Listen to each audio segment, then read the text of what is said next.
Smooth 98.1, love music, love life. It's 18 minutes past 5 p.m. It's a terrific Tuesday evening. You're tuned into the Smooth Drive. My name is Ayokunmi, and it's time to get into the world of business on a Business Hub. This is where we get to talk about business issues, SMEs, and so on and so forth. But today, we are going to be, should I say, having a continuation, if I can put it that way.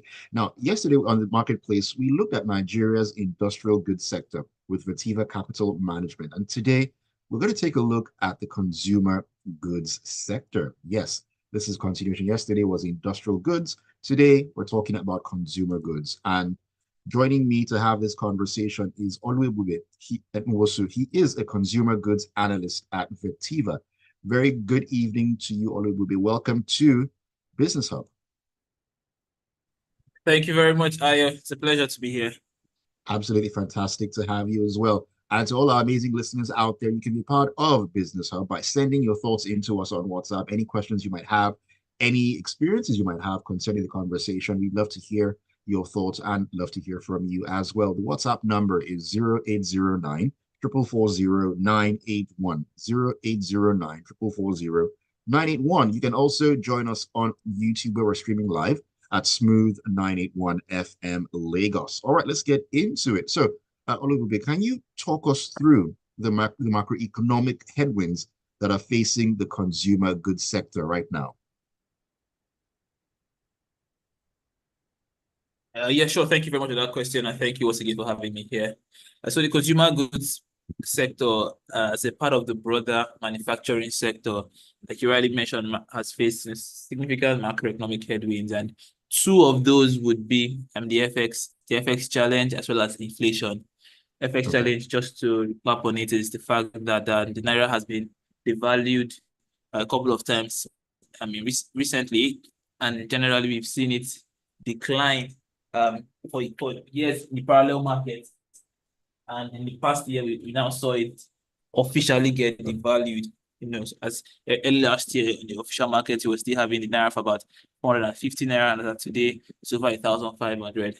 That's very significant for these consumer goods companies that actually have to import a good amount of their inputs.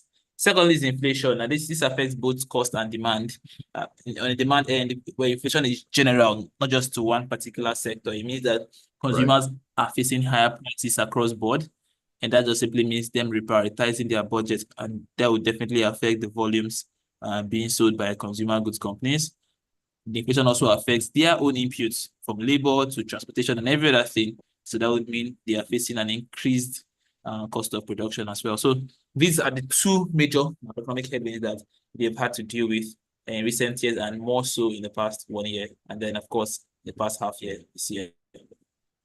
All right, fantastic stuff. Now, yesterday on the marketplace, I had a great conversation with one of your colleagues, Abigail Alabi, and we were referencing the report that Vertiva Capital Management actually released on Nigeria's industrial goods sector. Now, one of the things that report said was that the public sector, as an integral part of this construction sector, declined by 2.14%. That was according to that report and our conversation yesterday. Now, on the flip side today, despite the challenging environment, the food, beverage, and tobacco, that's the FBT sector, grew by 2.62% in the first quarter of 2024. Now, how was that possible? So it's what we call low base effect, and that's a very huge impact to it. So we've seen a rapid increase in prices of goods in the sector in the past year. So when you compare where the price of these goods stand today versus where they stood a year ago, that massive difference has been able to explain the sector growth that we can actually see. So it's majorly been higher pricing, plus the fact that this is a sector that people cannot do without. You may be able to do without a certain level of construction, but you can't do without eating. You can't do without survival. And that's what makes this sector a bit defensive. And coupled with the fact that they are increasing prices, so it just makes sense that overall we can see growth in the sector.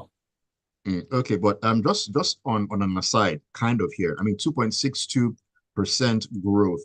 In the grand scheme of things, how much of a significant move is that in a positive direction?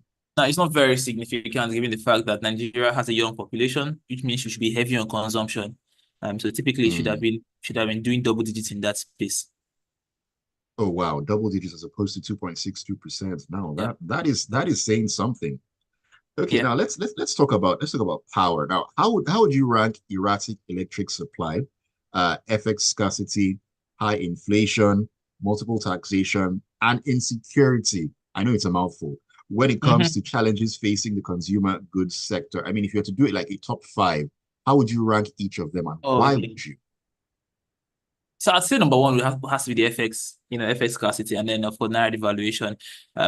It might be a bit of recency bias that I'm factoring in here, but I also know the fact that this has escalated a lot of their bottom line or cost on their bottom line, and they either need these things to import either the inputs in terms of raw material, or they need it for expatriates, or they need it for there's just so many things they need it for. Sometimes some of them even already had them outstanding dollar loans, so it's a very Hmm. very huge factor for this. So some are in line with this 2.62 in the industry or sector GDP growth you're seeing. Some are also doing some really good numbers on their top line, so they're having their revenues grow by 10%, 20%, and all of that. But ultimately their bottom lines are negative. They're making losses, and the major albatross is the FX scarcity, and that's a big issue. That's big number one. Okay. Number two will be insecurity. Insecurity because it just increases cost across board. Secondly, because it also limits volume. So if a part of Nigeria is very much insecure, it will be difficult for the company to officially distribute to that part of the country, and that would already mean that its demand capacity has been limited. So insecurity for me would be number two, and then high inflation will be number three, because Okay. this is a silent thief, in the sense that it's just you just see your market available market reducing every single month. So high inflation will be number three for me. You might surprised that I've not mentioned power yet. The reason is that we've been having I'm erratic actually power waiting for for the that. It might be surprising because we've been having erratic power for the longest. So many of these people have come to adjust to that already. So they've Hmm. more or less factored it into the entire production process, found a way to be lean as much as possible. So it will no longer rank as top five in terms of the current challenges. We're talking about things for future improvement, of course. For current challenges, it would not rank as top five. So I mentioned top three. What other thing did you mention? Multiple taxation would be number five. Okay, I mean, so looking at yeah, okay. You mentioned five things. Okay, so I have no other yeah. choice than to actually have five things. Okay, so I'll put power will now come as number four, then multiple taxation as number five. Hmm. Okay. Now, looking at this top five. Now, this is me probably putting you on the spot somewhat. Probably not your Yeah. purview, but this is just a way to get some, should I say, more insight and Mhm. clarity on the issues. Now, looking at this top five, if you were to sit down and say, okay, we need to begin to solve these problems or solve these problems, we have five issues in front of us. Where Yeah. exactly, where exactly should the main focus be as number one issue, looking at this top five, or the easiest to actually deal with of the top five to start with? Interestingly, if we were to talk about solutions, I'll put insecurity as number one that has to be solved. Because if you're Hmm. able to expand demand, then they are still able to, in a sense, reduce their losses. And second, and that's because, in my opinion, it should be the easiest to solve, right? So Right. that's coming first. And then if you also solve insecurity, then there's a possibility of them locating some of their inputs locally, rather than getting it from abroad. For Hmm. instance, if the brewers, if we were to expand agriculture in Nigeria, so they can get more of their flour to be brewed, from Nigeria here, it can make sense for them to cut down even further on their imports. But if they have to now deal with insecurity for that as well, then they just have to keep looking for dollars. So I think insecurity should come in as number one. Then interestingly, power should come in as number two. Because I think that's also Finally. another thing that should be easy. I think that should actually be easy to solve, right? So if you're able to solve for power, that reduces the demand on fuel products. That reduces the True. derived demand for dollar on that. If you solve insecurity, you're also able to reduce the amount of imported wheat and other inputs That's what reduces the right dollar demand on dollar. Then number three would then be the actual FX, because that might take a longer while to actually resolve. All right, thank you for that clarity. Now, we actually need to discuss the cost of borrowing. Now, earlier on today, I think about 2 p.m. or thereabouts, the Monetary Policy Committee raised the benchmark interest rate by another 50 basis points to 26.75%. Now, what will be the impact Yeah. on borrowing cost for the consumer goods sector now? Okay. So, I mean, it's not to be an increase in the borrowing cost, right? But it's not going to be as much as it might seem. As a last year's finances, and even about the first quarter of this year, they they were not really borrowing at this rate. So this rate is more like a guidance rate. But in Nigeria, where the monetary transmission mechanism is not really, it's not strong, it doesn't hold as much weight as it might seem. It's more of it gives more of a trend direction than of a point direction, or a point, how do I put this now? So it's more like basically it gives more like a trend, meaning that just know that if you're going to your bank to borrow again, you'll be expecting a higher rate. But not like your bank's not going to tell you, oh, 26.75% plus, not necessarily. Many of these Okay. guys are also prime lenders, meaning they get favorable interest rates to borrow at. But even that favorable interest rate will now see an upward tick. Some others have already basically they are trying to reduce their burden as much as possible. Some are also going to the capital markets because that's slightly cheaper, or in some way much a lot cheaper than the financial institutions. But like I said before, what you just expect is that the trend now is that you're going to be borrowing at a higher cost wherever you go to borrow. All right, point taken. We need to take a quick breather here, but we'll be talking about the way forward and a whole lot more right here on Business Hub on Smooth 98, what brought to you by Lotus Bank. Don't go anywhere. Stay with us. All right, quick break, and we'll come back in. Okay, a minute or less. About a minute. Oh, okay.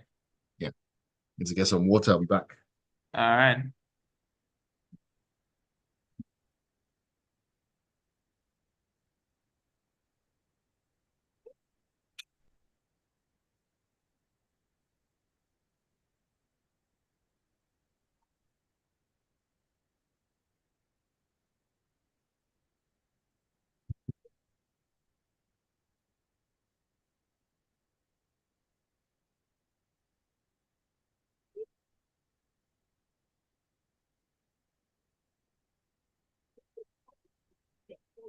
Any cashless platform, ATM, mobile banking, or internet banking to enjoy seamless transactions.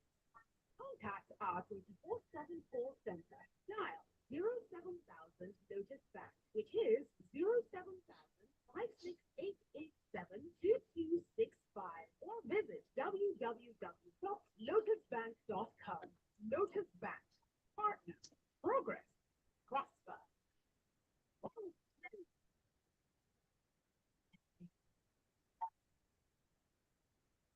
All you'll ever need for the journey home.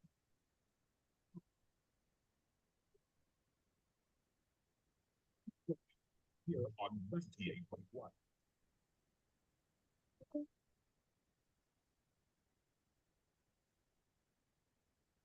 Welcome back to Business Hub on your smooth drive on Smooth 98.1. Love music, love life, brought to you by Lotus Bank. It's 32 minutes past 5 p.m. My name is Ayokunmi.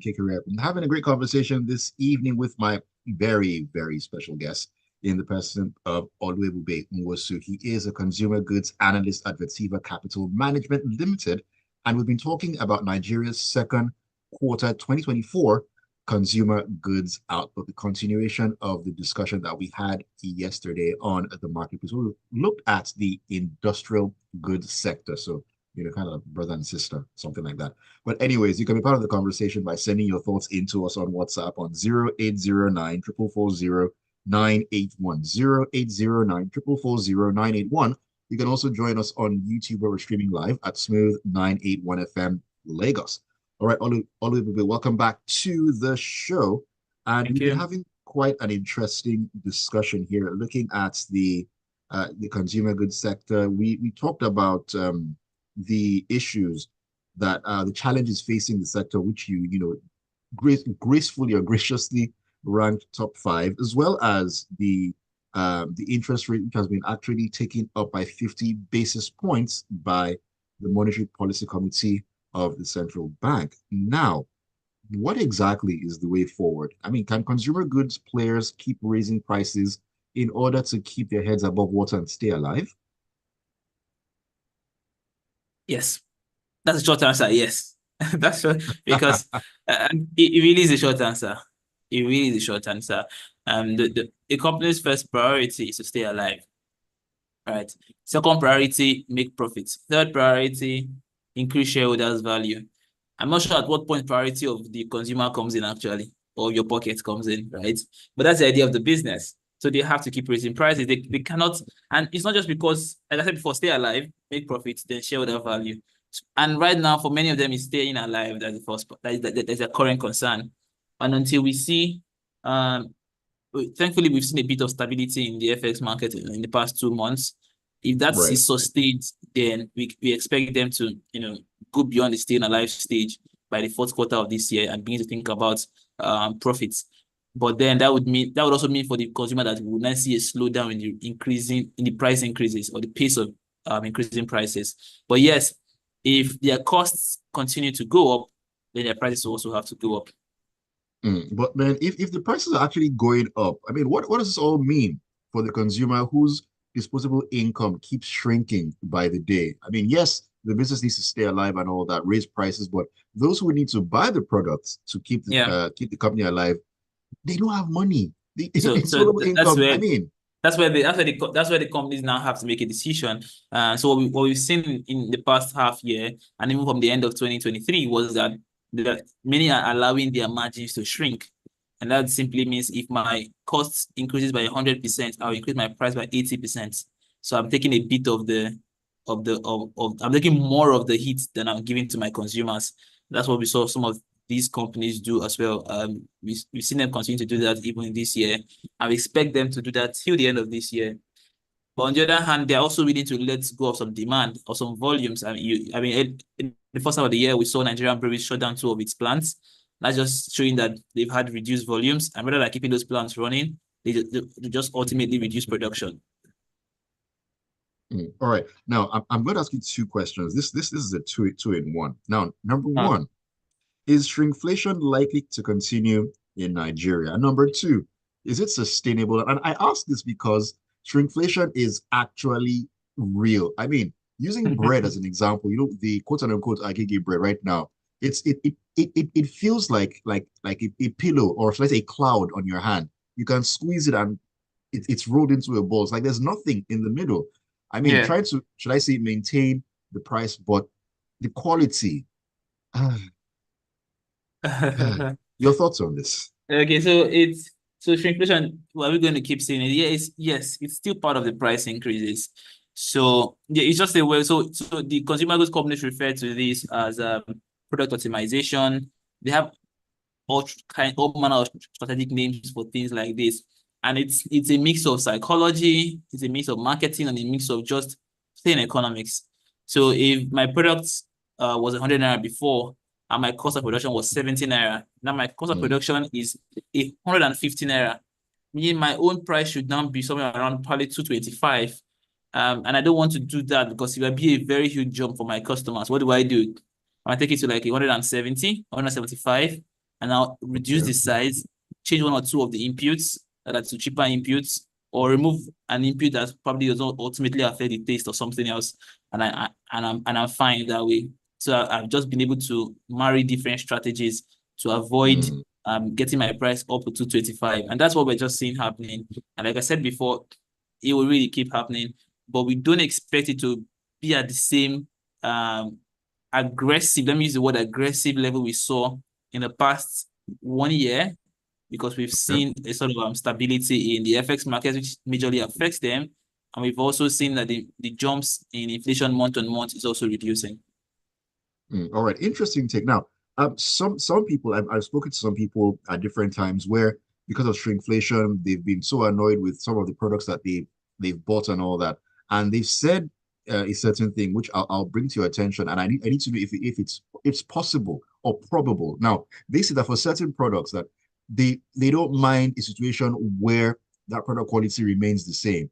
They should, if they're increasing the price, they should at least still maintain the level of quality of that particular product. Now, looking at the climate we're in, is it possible for any manufacturer right now to actually maintain that quality that consumers are actually used to and not jack up the prices to a ridiculous level? Because maintaining level of quality means that you are, spending a lot more in terms of Yeah. production, right?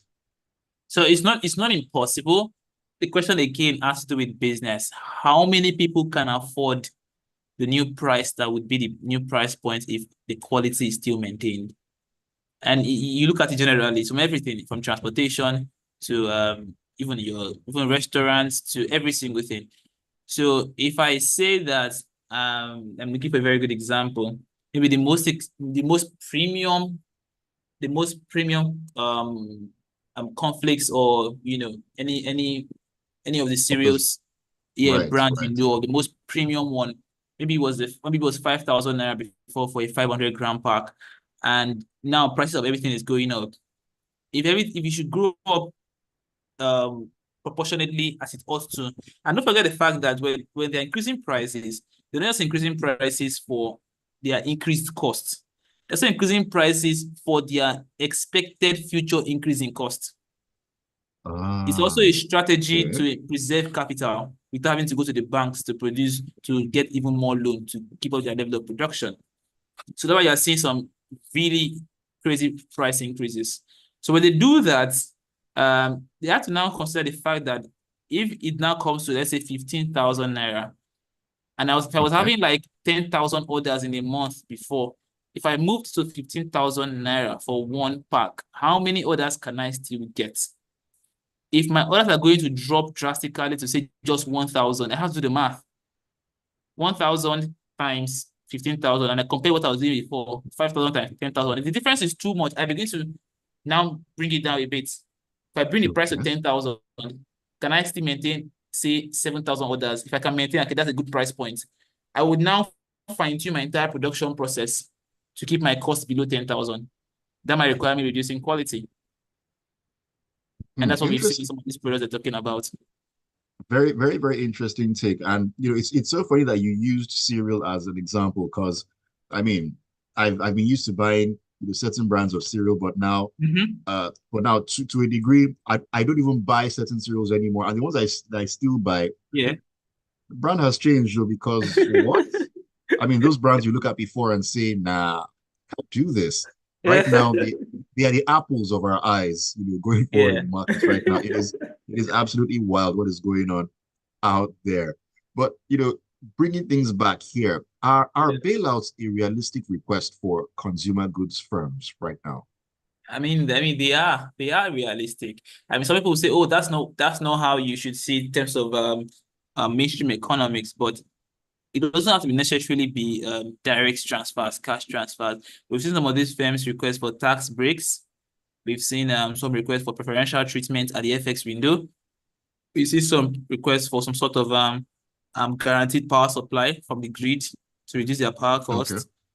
So all of this is and things that need to happen, because this is an industry that must be preserved. It's the backbone. It's the final defense, literally, in an economy. If you're not going to have food manufacturers again, what kind of manufacturers are you going to have in the country? So there has to be some sort of support. Thankfully, like I said before, thankfully we're seeing a bit of stability in the macro environment now. But if they're going to bounce back in their numbers, there has to be wider support. If not, they may only bounce back in lower numbers, and that would mean only the bigger companies, like the ones I cover, will be able to bounce back because they have the capital, or they have the brand equity to raise additional Okay. capital from private investors.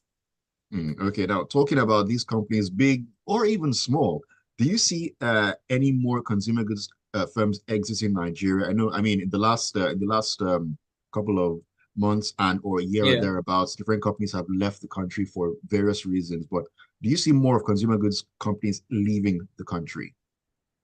And this is a tough one to answer because but well, even on how you want to see exiting the country. Let me start that way. Depending on how you want to view exiting. Some will say Diageo left Nigeria when he sold his stake to Tolaram. Some will say no, Guinness is still in Nigeria. So again, it depends on how you want to look at an exit. But can firms actually shut down? Can major investors offload their shares in a fire sale arrangement? Yes, it's possible if they don't see a flicker of hope. But from how we've analyzed it so far, we've seen, like I've said before, that we've seen things taper a bit in the past 2 months. And we're sure that these companies are also seeing it. And if they also decide to wait out, till the end of the year, then we're definitely seeing them staying in for the long haul. But it doesn't take away the fact that we may still see a few who may just decide that they want to call it quits. But we don't see that any of the really big brands might want to do that. What we see them instead want to do is to focus their production strength or their production capacity on their what we call margin accreting lines. Those are the products that give them the most margins and their most income. They will just reduce their product catalog to focus on those ones. All right. Thank you so much for that, Oluebube. Now, before we call it an evening, just really quickly, what are your consumer goods outlook for the rest of 2024? I mean, where do you stand on that? In about 30 seconds, just give us your thoughts on your outlook for the rest of the year. Okay, so we still expect price increases to be sustained the next remaining 5 months of the year, but again at a lower pace than we've seen before. We also think that with the current stability in the FX market, we may see quarterly profits by the fourth quarter of the year. Then we're also seeing some of these companies looking for ways to convert some of their existing USD loans to equity, especially from their related party or their parent company. All of these strategies is just to ensure that the companies can survive for the long term. That's our outlook. All right. Thank you for that short and sweet. Thank you so much, Oluebube Nwosu, our special guest this evening, a consumer goods analyst at Vertiva Capital Management Limited. It's been great having you on Business Hub. Interesting conversation with you. Thank you so much. Thank you for having me. All right. And thank you to all our wonderful listeners out there. Business Hub comes up every Tuesday at 5:15 p.m. on your Love Music, Love Life station, Smooth 98.1.